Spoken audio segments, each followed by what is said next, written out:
Hey guys, it's Tim, and this is the Wrestling Wrap-Up, a handful of stories brought to you in one easy-to-watch video. So let's get started. Now last week, the big story of the week was Rich Swann. He got arrested for domestic violence and I guess you can say imprisonment, falsely imprisonment, I think that's what it was, of his wife, Sue Young. Well, it looks like the two may have reconciled everything, as she posted the following on her Facebook stating, "I cannot wait to see my husband tomorrow. After such an awesome weekend of wrestling, debuting in 2 different promotions across America, nothing will be better than to see his face. Throwback to our 2 sweets, my love."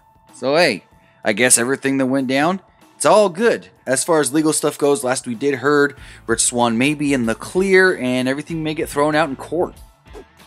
So we've been following the story this week on Dean Ambrose. Dean Ambrose had to have surgery on his tricep for a 50% tear. According to multiple sources, they are stating that it looks like Ambrose is going to be out of action for at least 3 months. So on this week's 205 Live, we saw something interesting happen. A fan actually threw a water bottle at Kalisto. Kalisto's wife actually took to Instagram to post the following. "To the idiots who harmed my husband. The way you assaulted my husband was disgusting to say the least. Your actions caused harm and medical intervention was needed. Second, I am in disbelief with those that think it's okay to ridicule or poke fun of someone who lives their life to entertain others. If it was you in that situation, you wouldn't be laughing now, would you? What a way to spend our holidays, stitches, MRI, and possible fracture. We don't know." I'm going to show you a photo of where he got the stitches in his mouth. Some say it's a little graphic, so I'm just warning you now. Here is the image of where he got the stitches. As she stated, they also did an MRI. They just wanted to make sure that he didn't suffer any concussion, and we'll go from there if we do hear anything else.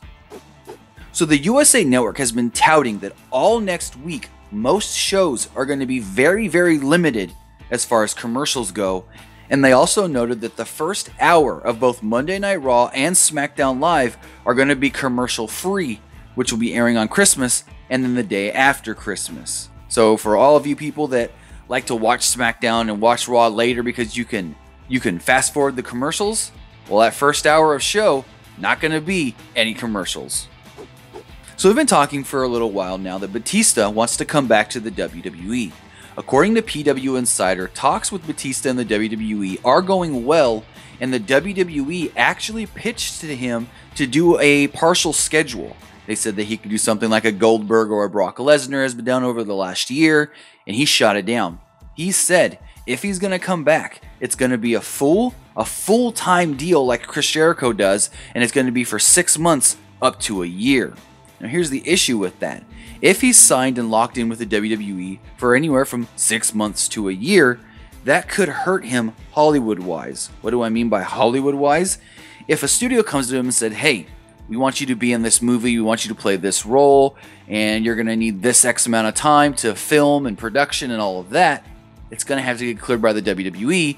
And if he's ingrained in some big-time story where he can't miss that much time, it might hurt Batista as far as getting good acting roles. So in that regard, we're going to have to wait and see exactly if anything does come to fruition and how big or how long of a deal Batista does sign. But that's going to do it for this episode of the Wrestling Wrap-Up. Let me know your thoughts in the comments below on all the stories we covered today. And as always, remember to like and share this video, like us on Facebook, Instagram, and Twitter, subscribe here on YouTube, and follow PWUnlimited.net for the latest in pro wrestling news.